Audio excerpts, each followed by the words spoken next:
దారులన్నీ నీకు మూసుకుపోయాయేమో. అవకాశాలు ఇక ఏమీ నీకు లేవేమో.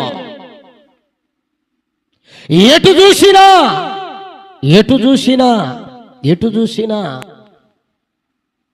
ఇక బయటపడేదాని కొరకు ఛాన్సే లేదు అని అనుకుంటున్నావేమో. నువ్వు సింగిల్గా ఉన్నా, కుటుంబముగా ఉన్నా, లేదా నువ్వు ఏ పరిస్థితిలో ఉన్నా ప్రభువు నీతో మాట్లాడుతున్నాడు. ప్రియ దేవుని బిడ్డ, అన్ని దిక్కులు మూసిన పై దిక్కుంది నా దిక్కు, నా వైపు చూడు, పై నుండి నీకు సహాయం అందిస్తాను. హల్లెలూయా, హల్లెలూయా. పై నుండి ఆ దిక్కుతో ఆ వైపు చూడు, ప్రార్థన చేయి. ఇదిగో నా హస్తాలతో నీకు సహాయం